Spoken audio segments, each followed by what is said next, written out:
Thank you, Tadeusz. Thank you, everyone who's joined. It is my pleasure to be speaking with Professor Wisse this evening, my time, today for many of you.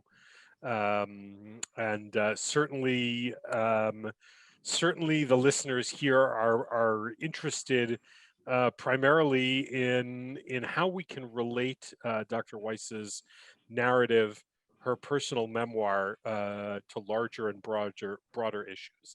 And the plan for the evening is that I will ask a series of questions and really give Professor Wisse an opportunity to expand on some of the themes that come out of her book, because there is something unique about her memoir, Free as a Jew, a personal memoir of national self-liberation.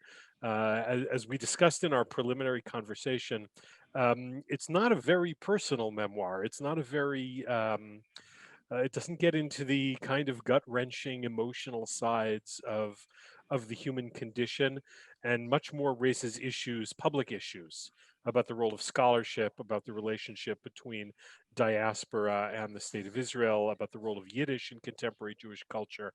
Um, and as I mentioned as well in our preliminary conversation, I'm much less interested in the immediate political questions, in the questions that seem to appear on the headlines, in the op-eds, and in this often very unhelpful discourse on social media. And instead, I'm interested in some of the broader, more philosophical or conceptual questions, and that's the direction I'd like to go. Especially since a lot of these issues are unique to the kinds of accessible writing that appears in the academy.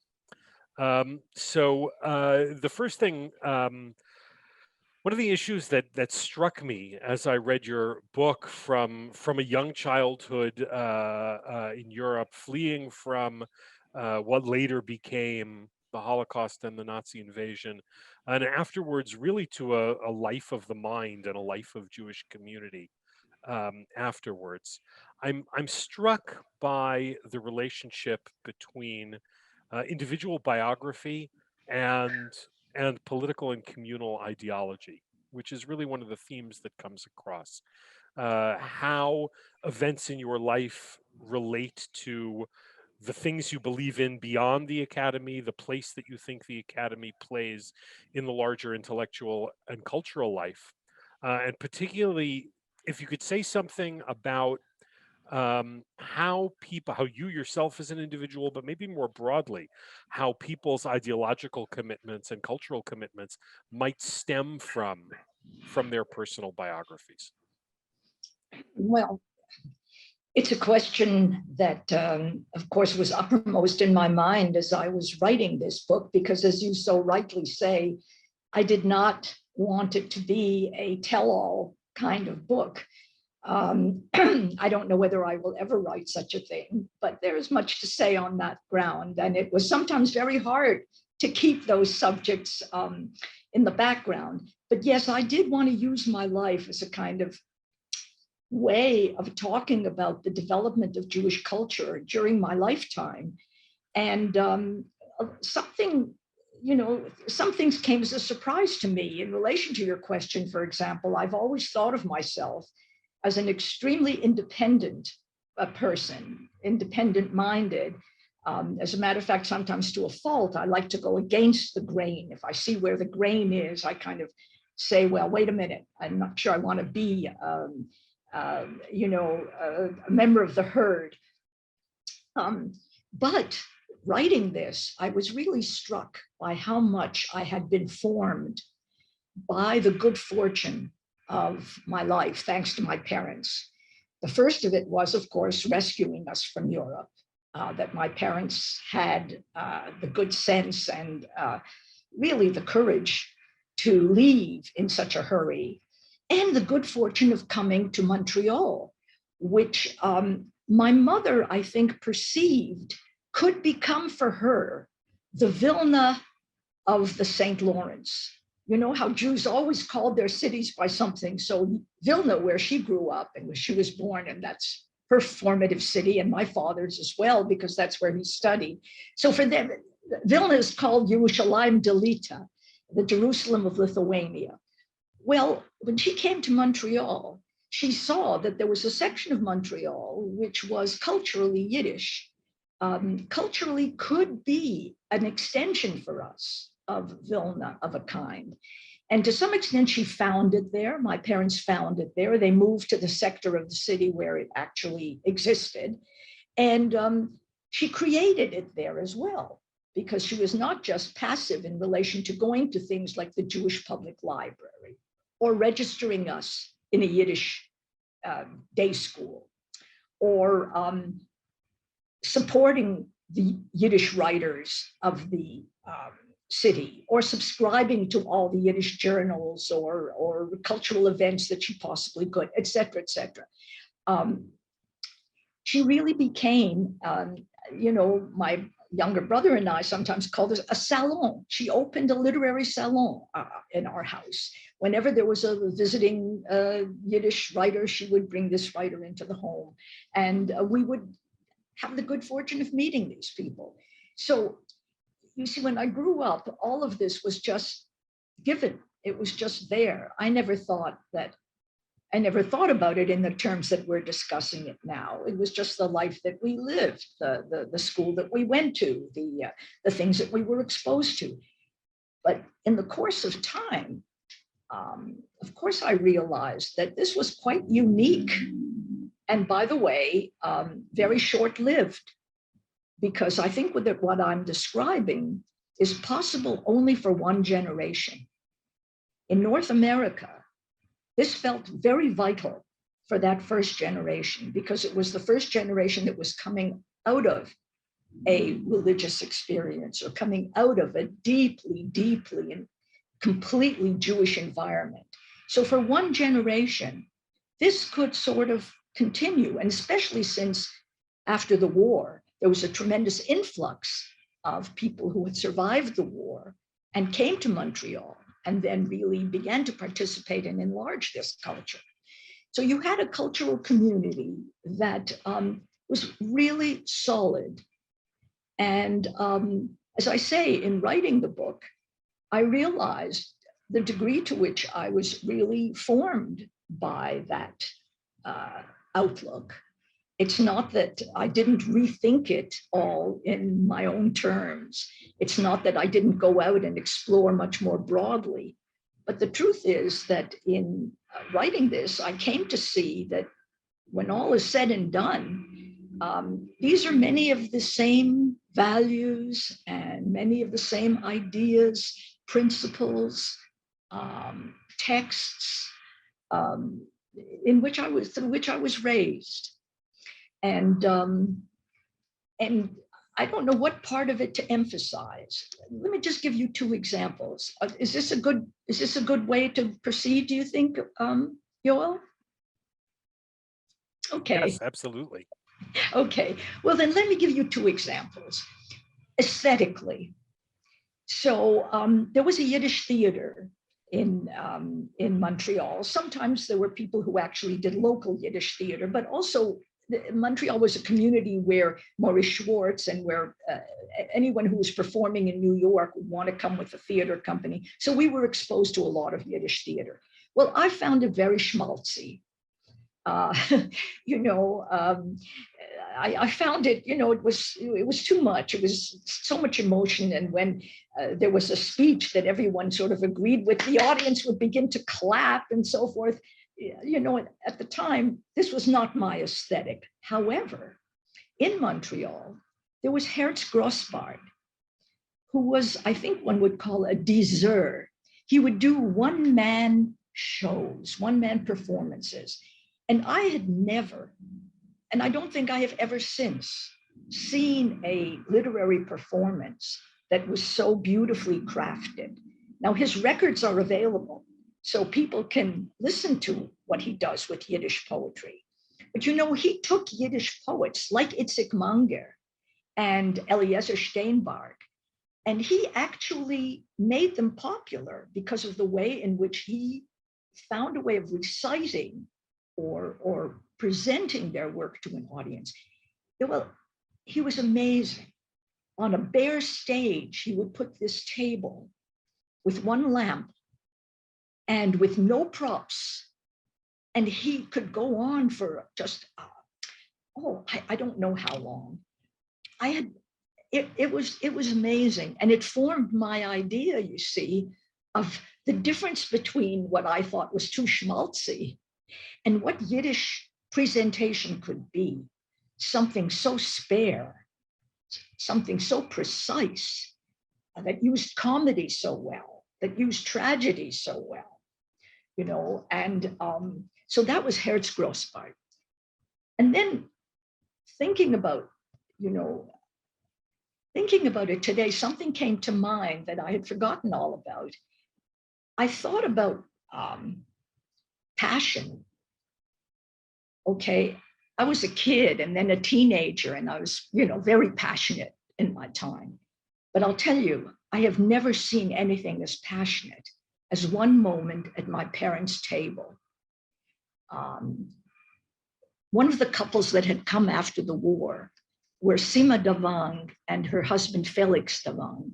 She was a teacher in the Jewish day school. She had taken her teacher's certificate in Vilna before the war. And so when she came after the war, the Jewish schools conscripted her immediately and she became a teacher. She was always also a very good friend of my parents. And one day, sitting around the table in our dining room at home, she began to talk about how she and Felix had decided to get married. And she described the scene in the death camp, in the concentration camp, where they were both there, just immediately after liberation. And she said she had found a tub of water and some soap in which she could wash her clothes. And so she was washing her clothes in the tub. And she described how when she put her hands into the tub, there was so much lice and dirt that when she pulled her hands out, they were filthy up to the elbow. So she said, and suddenly this man came who had come from the men's camp, and he did this. And he wiped off the lice and the dirt, and he kissed me there. And he said, and that was how we decided to get married. Yoel, I ask you, in a lifetime, is there anything, we've had our romances and I've read tons of books about romance and so forth. But this scene, it's almost too much because one doesn't want to draw on, quote, the Holocaust or the Churban or the Shoah for these dramatic moments. But you understand the impression that it makes on a kid, right?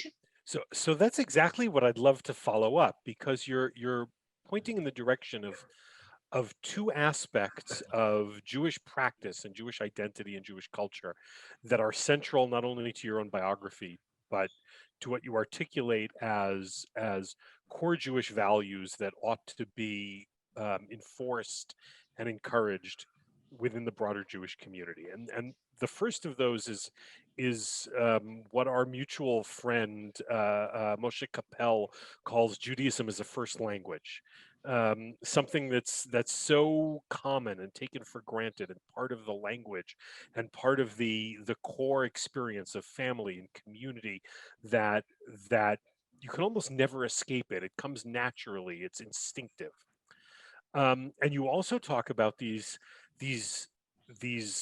deeply, again, without kind of Holocaust melodrama, but moments of such intensity and such uniqueness that help push forward people's Jewish lives and Jewish commitments. Well, for those who are younger, for those who don't have the Vilna of transplanted to Canada, for those for whom contemporary urban and suburban society cannot easily provide Judaism as a first language, for those for whom are basically comfortable socioeconomic lives in the early 21st century don't make for those kinds of crisis moments that lead to life-changing decisions. So is there a way of reproducing Judaism as a first language? Well, I think it's a question that many people reach for. And some people don't need to ask it. I mean, you know, there are places still like Borough Park. There are still communities that are quite unlike the ones we are describing in North America that are so circumscribed that you can't not get out of the Jewish community that you're in. And I would say that it's not limited to Haredi communities here in North America, but there are places, for example, in New Jersey, there are communities that one lives. And if you live, you know, if you're an Orthodox Jew who lives within walking distance of your synagogue, on the way to the synagogue in the morning and on the way home, you meet all the people you know. It is that kind of a community, and living physically, I mean, I think physically within that community is, I think, a natural way of creating that kind of possibility. You don't have to strive for it so much. The way I look at it is, you see, that if you isolate yourself physically, and if you isolate yourself intellectually, then you have to draw all the Jewishness out of yourself. My image is like a spider, drawing everything out of yourself. My feeling is that it's much easier, much better, and I think in the long run, much healthier to allow yourself to situate yourself in a community where there are people around you who will provide so much of that, so that you give yourself a chance. And this is true, especially when one marries and one raises a family. You know, we all have that tendency, maybe not all, but many of us have, as I say, we want to be independent, strike out on our own. And especially if you're an academic sometimes, or if you're in a certain kind of profession, in the medical field or something, you get a job, who knows where, and that community is not available to you.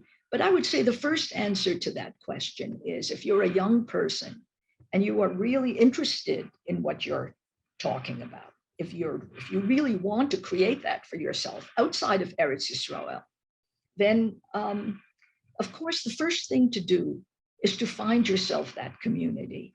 Now, how tough it is, you know, my former colleague James Kugel, who now lives in Israel, wrote a book about answering these questions, asking these questions. A young man who comes to an older person and he wants to be a Jew, but he doesn't know really how to go about it. That is to say, he is a Jew, but he doesn't know anything, and he's thinking of intermarrying, and this older man talks him out of it. So they go through all these stages. It's a wonderful book, by the way, because it sort of asks and answers these very same questions. Well, guess what?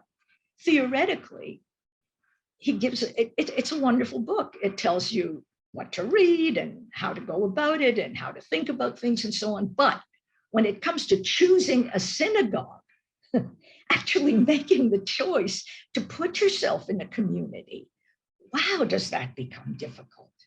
What synagogue are you going to go to? Supposing you don't feel you want to choose among denominations. You know, supposing you're a woman, for example, everything in you pulls you towards orthodoxy, but somehow your feminism says to you, what? Sit in the balcony or sit in a different section? I don't want to do that. Can't I read from the Torah? And so the conflicts begin. Should you go to this kind of a community or that kind of a community? And then who's the rabbi and who are the people? You see what I mean? And socioeconomically, does it suit me? And culturally, does it suit me? One becomes so picky and one becomes so individualistic that you don't allow yourself that moment of really just letting something go and becoming a member of a community. Now, by the way, one of the ways I come to this is very oddly through one of the best books I know about our Jewish civilization, especially Yiddish civilization, and that is the book of my former teacher, Max Weinreich, History of the Yiddish Language. Now, it's really an academic book, 2 volumes with 2 volumes, an additional 2 volumes of notes, if you can believe it, 4 volumes altogether, but marvelously translated into English. So what Max Feinreich describes there is the beginnings of Yiddish. And what he says is that Yiddish is the language of derech hashas. He doesn't say it's the language of the Talmud. He says it's the language of derech hashas, the shishas darim. It's the way of Jewishness. And he thinks that Yiddish is kind of the repository of Jewishness as it developed in Ashkenaz, in that huge civilization of European Jewry over a millennium, and especially as it moved into Eastern Europe. You see, when you read that and how Yiddish developed, it's not the development of one person. And when you think of Hebrew then coming miraculously at the end of the century, we talk about Eliezer ben Yehuda and the mishagas, of what he demands of his family and of his children. These are charming stories, but you understand that you cannot take a language that has been assigned to a high status like Hebrew and then make it the national language of the people, in which people sing and in which people joke and in which people make love and so on. That cannot be dictated by David Ben-Gurion. That's a collective, you see. So what I reach for, you see, is what can come from below. As a teacher, one tries to do everything from above. Let's take these texts and make them available. Let me teach this.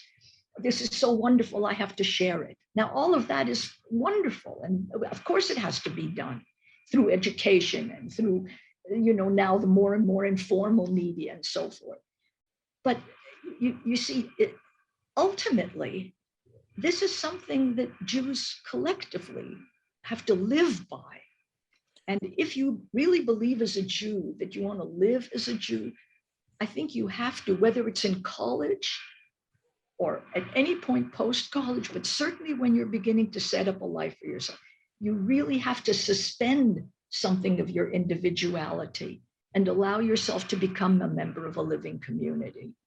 Well, one might say, especially in light of your place within Yiddish literature, that maybe arguing and bickering and fighting and polemicizing, carving out your own place within that conversation is exactly one of the things that you can do to make a community. Meaning, you are a socially and politically conservative person who's dedicated her scholarship to Yiddish, which contains, vast quantities of Jewish radicalism, of Jewish socialism, of Jewish communism, of ideologies that learn from, argue with, bicker with, disagree with, be disgusted by. So I wonder if not just sacrificing your own individuality, but also being willing to get into the ring with your boxing gloves on and fighting back might be part of that as well. Well, that depends very much on your situation. And you're right. I mean, I don't know anyone of the many, many people I know in my family and beyond it, that isn't involved at this point in what one would call a fight. Everybody feels embattled these days, much more so than actually when I was growing up, where I don't think that was the way we felt, basically. It felt much more coherent. Today, it really feels like a battle. Well, let me take up one small aspect of that. You see, when I started to try to introduce Yiddish into the academy, what did I think I was doing? I thought this was such a marvelously natural move. Here was the university opening up in the 1960s to all kinds of new possibilities, but there was nothing Jewish in it. Here was a chance to bring Jewishness into the mix. Of course, within a comparative framework, but what did I think Jewish studies would do? And what did it do, by the way, in the early days? What Jewish studies said was, let me show you what's in Jewishness. Let's show you Jewish languages. Let's show you Jewish history. Let's show you how Jewishness differs in many ways from other things. Let's show you how the Jew fits into or interacts with or influences and is influenced by, et cetera, et cetera, et cetera. That was the role of Jewish studies. what's happened in the field of Jewish studies, and I won't say everywhere, but to a really debilitating degree, is that it became just the opposite. Now there are people in Jewish studies and they say, oh, wait a minute, lesbianism. Oh, terrific. You know that there's lesbianism in Jewishness and in Yiddish and Hebrew literature? I'm going to give a course on that. Oh, environmentalism. Terrific. You know what? I can read the Talmud and I can interpret it through environmentalism and so on and so forth. So look what's happened. What you see if you look at the agenda now of the conferences and so forth, what you see is people in Jewish studies adapting Jewishness as if to prove that, oh, we too, me too. It's like a huge Me Too movement. We can fit in also. So this is, what is happening there. It's a failure of, I don't know how to put it, failure of nerve. I think it's a failure of intellect to me, because Jewishness is so exciting, and what Jewish life has to offer, and these texts, what we brought into, what we can bring in through Jewish studies is so amazing that if you look at it the other way, and if you begin with how can we make this fit into the contemporary, how can we make it kosher for contemporary thought? It's such a leveling, it's such a weakening. It seems to me, a cheapening. And I don't mean only a cheapening of Jewishness. I mean a cheapening, as I say, of intellectual and cultural possibility. So that's much larger than your question of just the radical aspect of it. The radical aspect is one huge aspect of that. Oh yes, Jews are radical, and do we ever have a history of radicalism, and let's tout that and so forth. But it's all part of that same thing, rather than seeing, from within what this great civilization has wrought, and bring that out into the open. So is there a way in which Yiddish is uniquely suited for that? I mean, if we kind of if I look around at the Jewish scene today, I see a North American Jewish community that is, in many parts of it, essentially illiterate in any Jewish language. The communities for whom Yiddish is a live language at a mass scale are largely Hasidic and cut off culturally from their surroundings. If I look in Israel, where Hebrew is the language of discourse and the language of politics and war and newspaper editorials, it's very clear that there's Jewish action going on in Hebrew. Is there a way to revive Yiddish outside of an academic setting so that it can play a role in creating that kind of dynamic Jewish culture? Is it too late for that? Is it time to give non-Hasidic Yiddish a good burial? Where is Yiddish in contemporary Jewish life? And could it ever play the kind of role in live, non-dogmatic, but still very rich Jewish culture that you're trying to describe? Well, not to dodge the question at all, but I think to folks that you have to think of what language actually is and how Yiddish got created. And we go back to Max Feinreich. In other words, how did language get created? Out of need. People created it, because they needed this language. And what is Yiddish if you look at it? You see, it is the way Jews lived. Yes, it has a very strong base from the languages of the surrounding community, German to begin with, and then Slavic languages. But also it's written in Hebraic letters, always was. And it's thought through in Hebraic letters, and it has a large component of Hebrew as well. So Jews were developing a language out of need. They needed to communicate with others, but their way of life was so different from others that the language developed differently from German, differently in every way, very much more differently when Jews then moved to Slavic lands and German was no longer the co-territorial language. What I'm saying is that it wasn't a group of intellectuals who got together or people wanting to be Jewish to got together and said, oh, you know what? Let's speak our separate language and that's going to keep us together.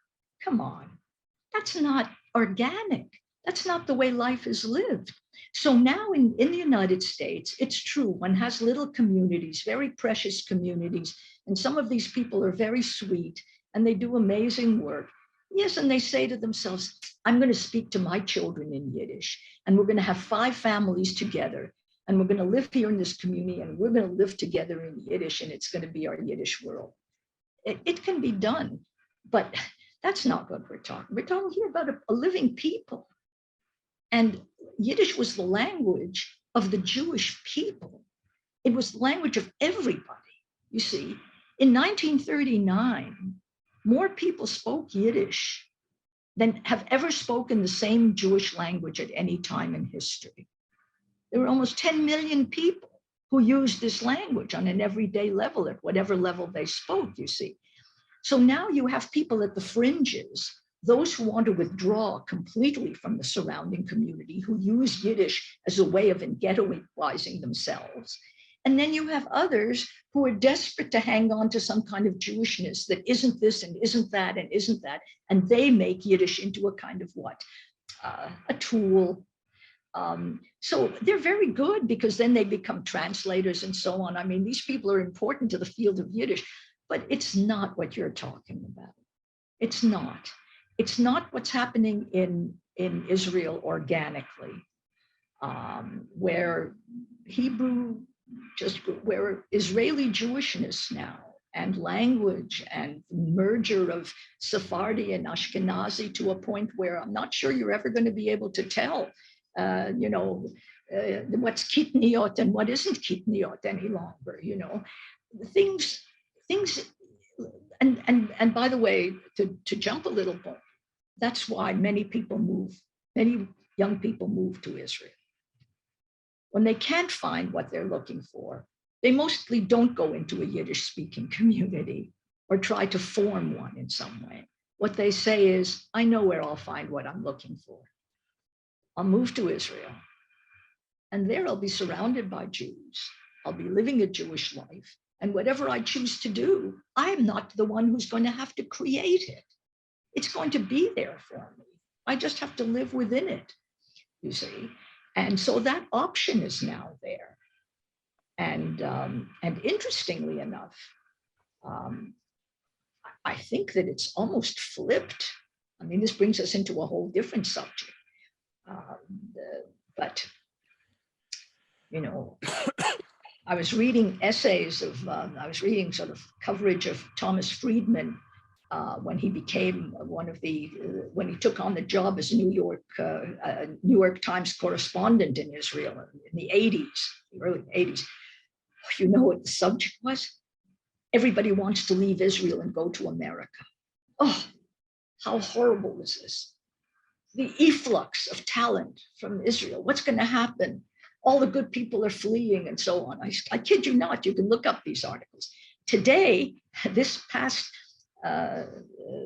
week, actually, I wrote a column that begins with the encounter I had with someone here on the Upper East Side, wonderful person, who tells me that his daughter, who moved to Israel a dozen years ago, is the first to see the handwriting on the wall.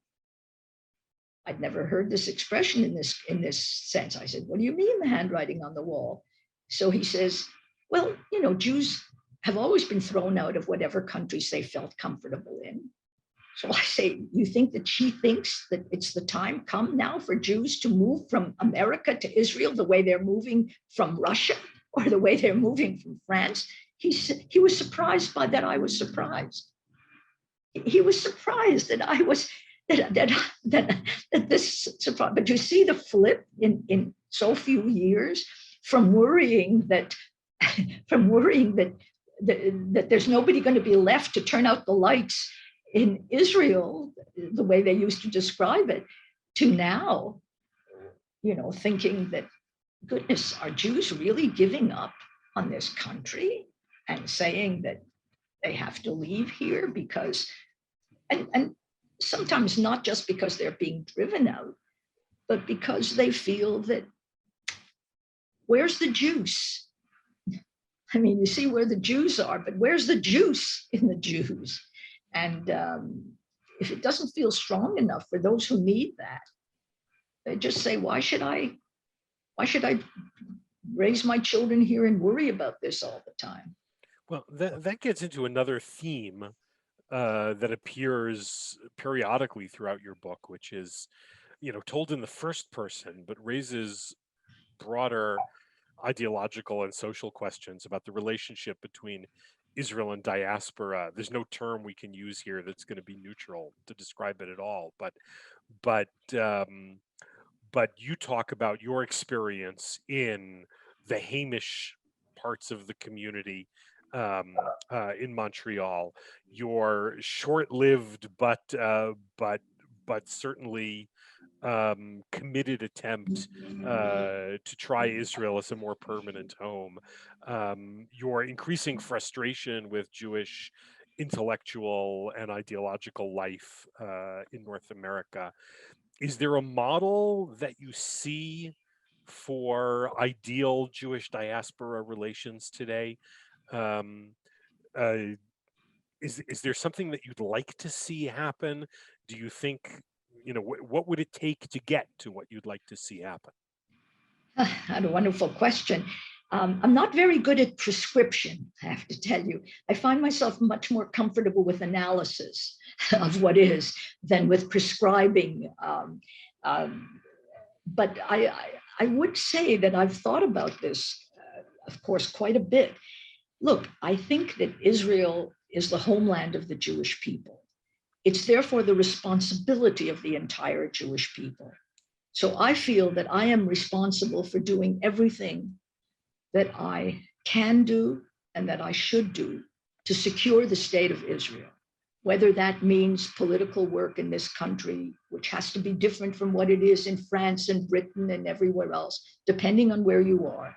It means financial help if one can give it. It means being aware of what's happening there. It means learning Hebrew so that I can really understand what's happening in Israel and feel much more at home culturally, even if I'm not there. It means many things, but I do think that Jews outside the country bear a responsibility for the mutual upkeep of their common homeland. That to me is an imperative. Now, Jews in Israel, you don't even have to tell them. They understand that arevim zeh b'zeh. They understand that Jews are responsible for one another. They've shown it at Entebbe. They've shown it in Ethiopia. They've shown it now in Peru, as I read. Where have Israelis not come to help when there has been help needed? And not just to Jews, but of course, primarily when there is a danger. So you don't have to say this to Israelis. There's one point that worries me, though, and that is Israel is a sovereign country. And I think a sovereign country, especially a democracy, belongs to its citizens. So the talk about giving Jews abroad a role to play in the governance of Israel in some way. Could we choose the president, for example? Could we help to influence this? I find that very pernicious. I find it's really wonderful that Israelis ask people to come back to vote if they are citizens.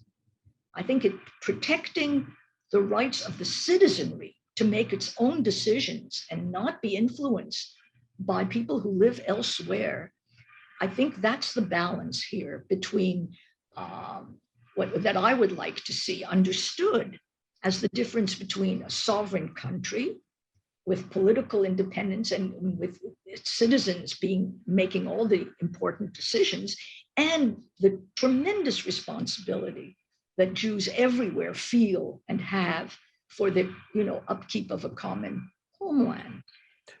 So you've answered the question in much more immediate and concrete terms than I meant to ask it. I meant to ask it in broader, and I'm thinking of figures like Echad Ha'am or Salomon Dubnov, or the tradition of Shlilat HaGolah, of the negation of the exile. If Dubnov's idea was Jewish cultural autonomy in the diaspora, and Echad Ha'am's notion was cultural center in the land of Israel that helped um, enrich Jewish life, not only in terms of protecting endangered Jews, but in terms of what were the raw materials out of which culture and ideas and could be made. And yet there's also this tradition of Shlilat HaGolah, negation of the exile. And I wonder if you could situate your own thinking within that triangle of kind of more philosophical diaspora Israel questions. Well, I mean, I think that the question kind of has answered itself. It's partly a philosophical question and a personal one, but partly, as you see, it's answered itself. You're never going to be able to take internationalism out of the Jewish people. The Jews are a small people by choice, and Jews by choice live among the nations.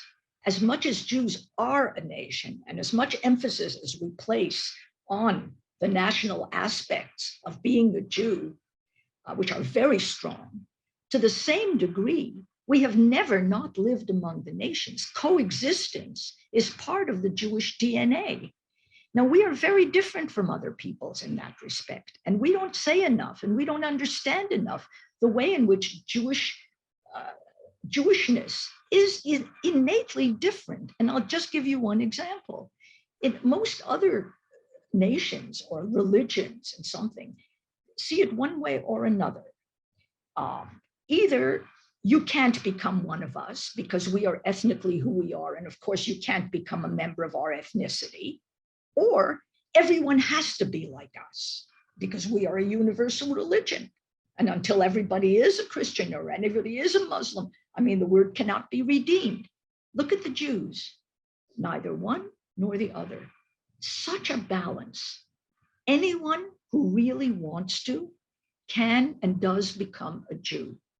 And the figure of Ruth is seminal in that. David, no less, comes from the line of Ruth.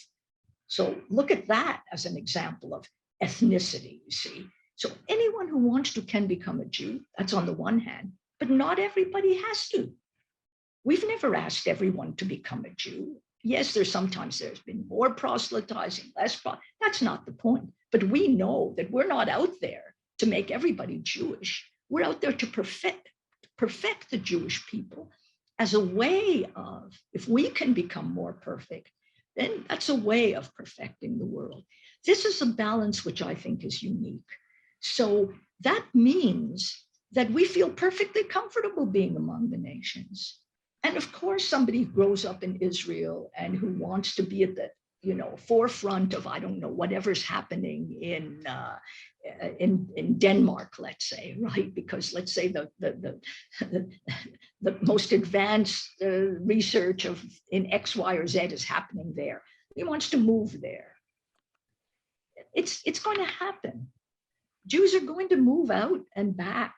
They're going to be an international people, just as they are, developing very strong communities where those communities can flourish, and making sure that the main community is in the land of Israel.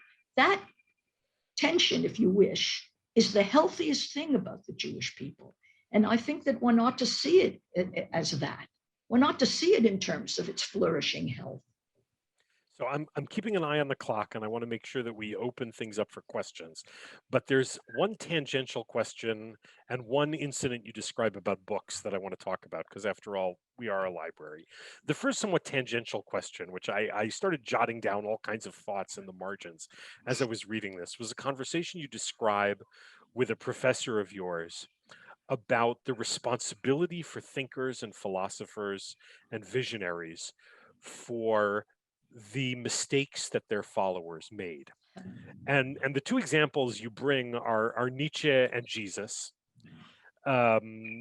Nietzsche, who's certainly would not who's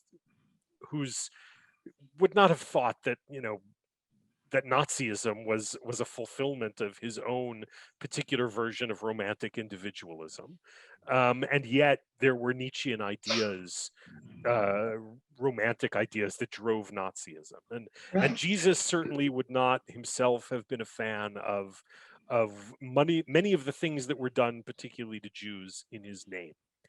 And you there take a position that thinkers and visionaries have some measure of responsibility for their students' misreadings, for their students' moral mistakes.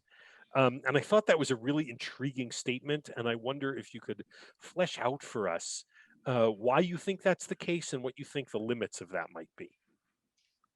Well, that's a very challenging question to put to me at this point, but I do think you would put your finger on perhaps one of the most important ones of all.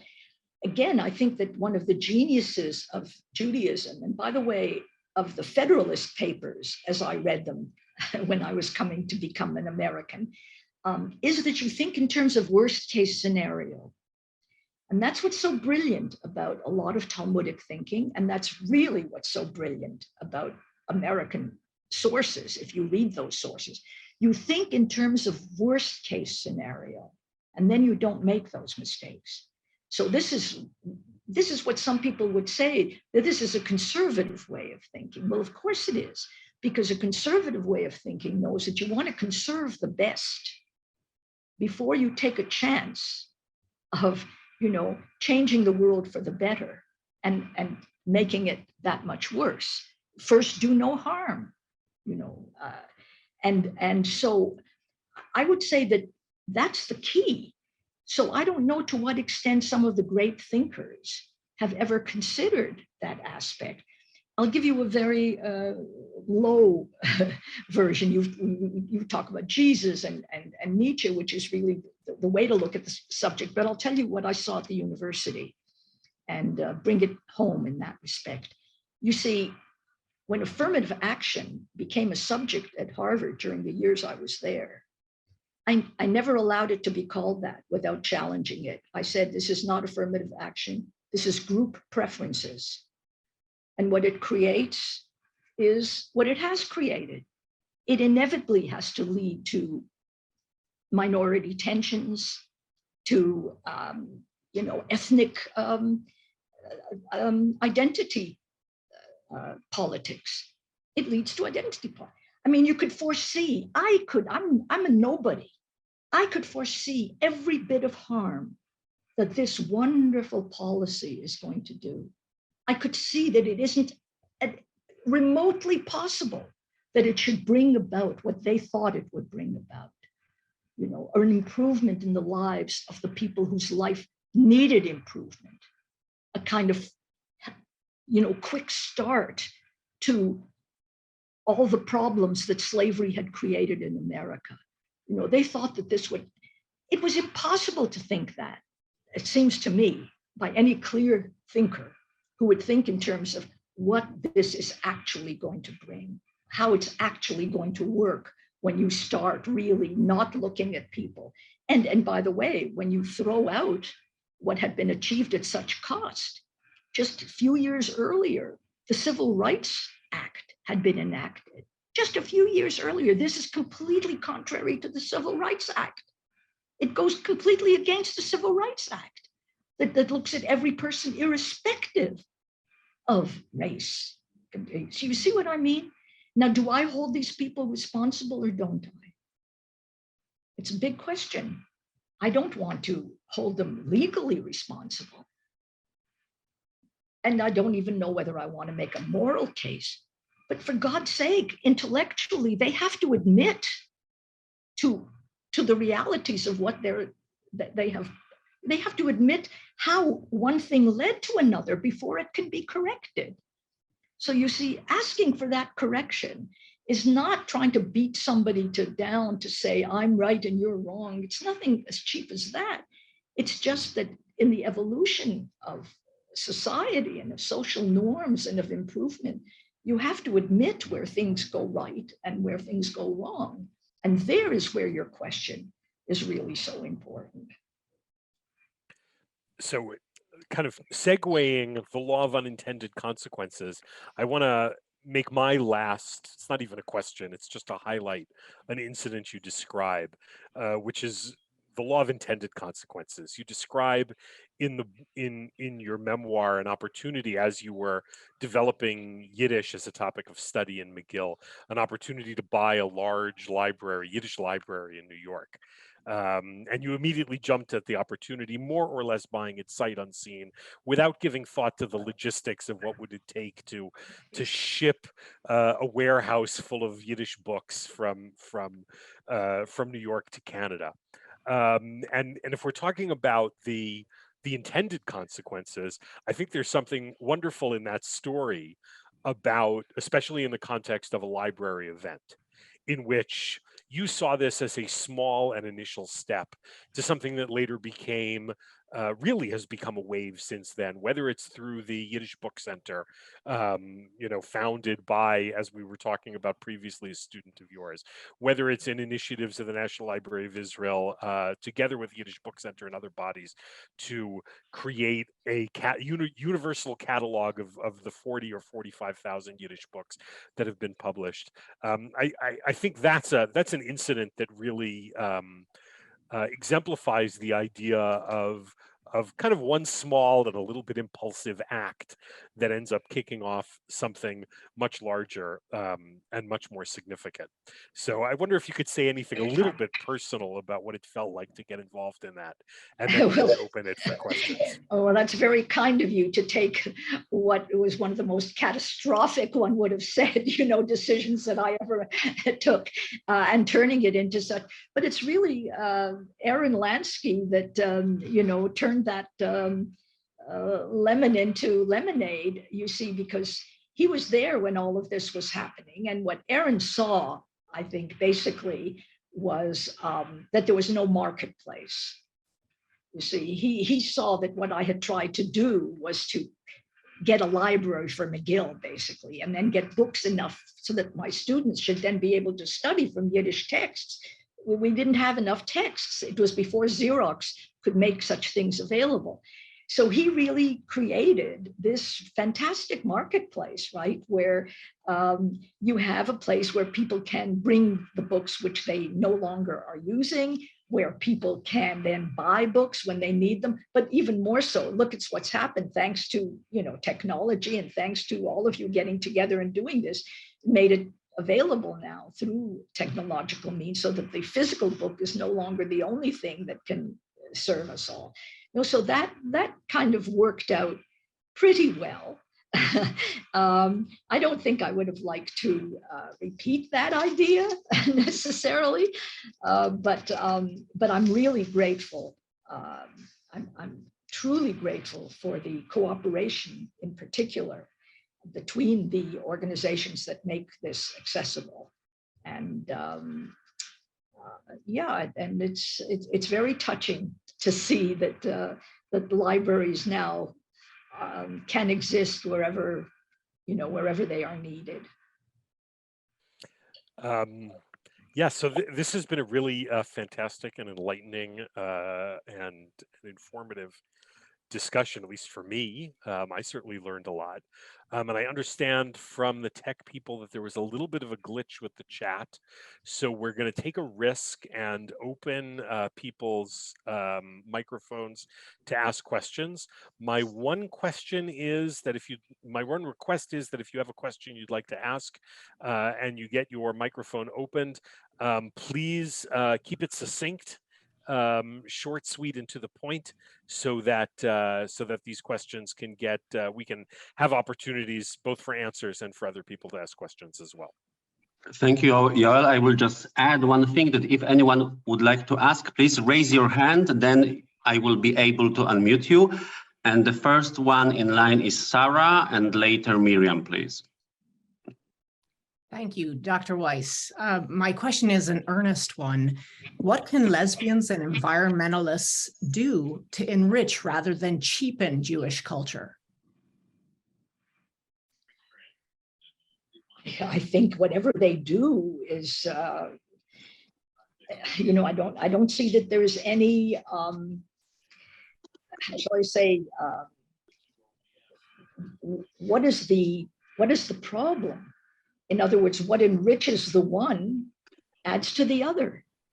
I'm not suggesting, I hope you didn't take from my words that I thought that there was necessarily any contradiction between helping the environment and furthering Jewish life. I don't see any innate contradiction between the two. What I was talking about was something quite different. And that is basically the way in which Jews, what is most elementary to you, most elemental to you? You see yourself as a Jew, and then whatever happens around you, you approach that question from a Jewish perspective, or is your way of looking at the world, you see an idea out there, and especially you see an idea of accusation against you, and you say, I have to answer to that, because what comes at me as a challenge is more important to me than the imperatives that come from within. So you see that, yes, to the extent that, for example, how Jews feel about animals and how they've always felt about animals. And from Yiddish literature, by the way, the amount of attention that is paid to things like vegetarianism and, kindness to animals. It's amazing. You could fill books of, Yiddish books with stories and songs and protests and sayings and so forth that all lead to this very important idea that we, the SPCA, right? But that comes from within Jewish life. What I meant was, I don't see that Jews have to answer to the feminist movement. And I think that Jews have been very short-sighted in not understanding how Judaism perceives the gender issue. And if you come at it from within Jewish sources and you come to a certain point, that's one thing. And if you start with Betty Friedan and you say, now, wait a minute, Judaism doesn't do that. I have to live up to Betty Friedan. It's a completely different approach. And I think, you can probably see the difference between these two emphases. My father used to say, don't put the emphasis on the wrong syllable. And I would say, that's pretty much the way I see, the question. Thank you. Miriam Eichler, please. Thank you. I am a lifelong educator, mostly of elementary school children, but also some work with older kids. What do you think is the most important? What are the most important values for us to be emphasizing in terms of young people continuing to have a Jewish identity without moving to Israel, let's say staying in the United States or Canada or wherever, and particularly given the rise in anti-Semitism again, what values should we be bringing and emphasizing to young children? Look, I would say Jewishness has all the values that you want. I mean, you pick out the ones which are most important to you in your family life, in your private life. Every one of us finds some things in Jewishness more important than others. And those are the ones that one emphasizes. But I would say that in terms of, quoting my father, the emphasis on the wrong syllable, I think American Jews, for example, have made a tremendous mistake in emphasis. And I've written about this and spoken about this for longer than you want to know about. I am against Holocaust education, terribly against it, strongly against it. I think that this was one of the most misguided ideas, and I understand exactly how it arose, and I understand the pain that created it, and that people had to have their stories told. Believe me, I understand the whole impulse, and it was all a good impulse. I don't know what evil person who's associated with it. It was all done for the good. But this is something that ought to have been kept within the Jewish community. Tisha B'Av, our mourning, our tradition of not ever forgetting any of the tragedies that befell us, that is an internal imperative for the Jewish people. But to go out into America and to ask Americans to know that about us, who wants them to know that about us? What I wanted them to know is that in the same 1940s, right, where 1/3 of the Jewish people was so humiliatingly and so unbelievably destroyed, in that same decade, the Jews recovered their sovereignty in the land that had been under foreign domination for 2 millennia. That is a miracle. There's, I cannot say it often enough. There's nothing in the Bible and there's nothing in human history that I know of that compares with that a people was able to do that within the same 1940s. And let somebody show me a human accomplishment which is greater than that. So instead of going out to the world and saying, look, this is what we want to teach you, this is what we want to share with you, and this is what we want our children to know in terms of Jewish values, would we go out and we asked everybody to learn about Holocaust education? That Hitler killed the Jews in these miserable ways? This is what we want them to know because we think that this is going to make people what? Better? Since when? Show me one place in Jewish life where we think through the Psalms or the prophets or that we think that describing the miseries of our lives in Egypt is what is going to make people better. We describe the miseries of our life in Egypt for one part of the Seder in order to tell the story of leaving Egypt and coming through the desert to Sinai to accept the law. That's why we tell the story, the first part of the story. First part of the story is not an end in itself. So it's partly undoing now a huge mistake, I think, and trying to change the emphasis. Thank you very much. We have time for 2 more questions. So please, first Irene Lancaster and then Alan Krulik.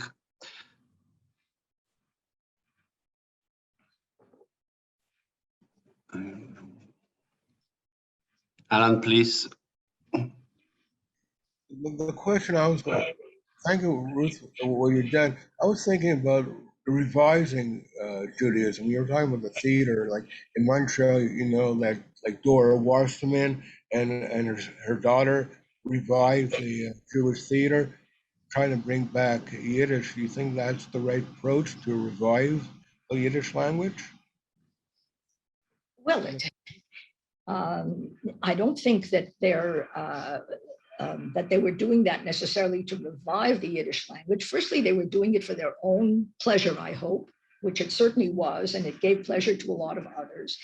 Yeah, to create the Yiddish theater and to do it. We translate, we teach. I continue to teach, and the YIVO teaches Yiddish, and the Yiddish Book Center teaches. And Tel Aviv University has a wonderful program that teaches Yiddish. And now in Poland, there are places that teach Yiddish. So you do everything possible to make the best of Yiddish culture available and to make it available in as lively a form as it possibly can be made available.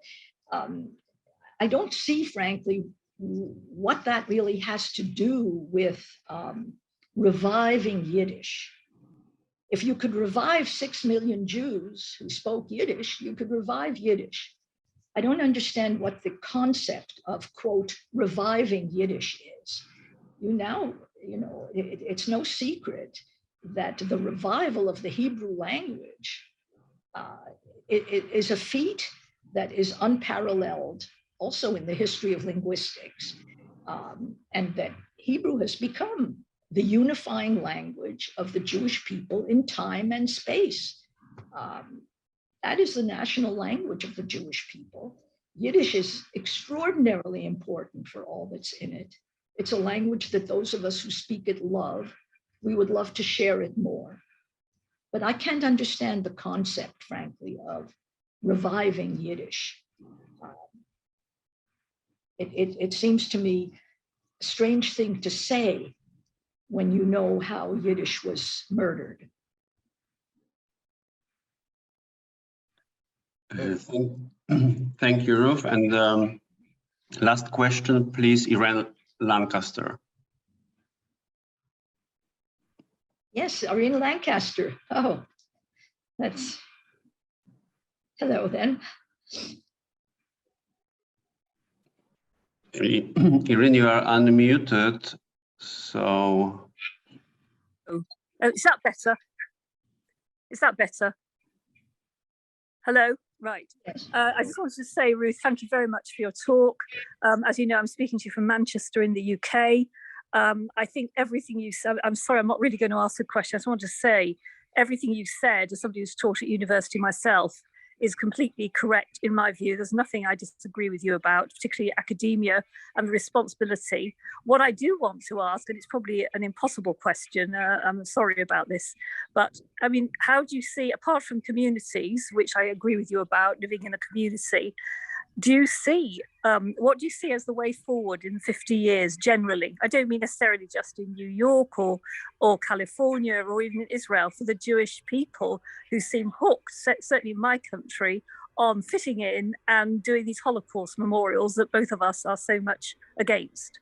I just wonder if you've got an idea, you know, of what might happen when we're both perhaps not with us in this world anymore, so to speak.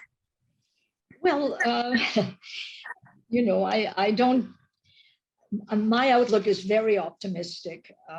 I'm fortunate enough to have children and grandchildren who give me more hope in the future that than I can possibly express. That's number one. Secondly, when I left Harvard, I came to work at Tikva, at the Tikva Fund, which didn't exist before.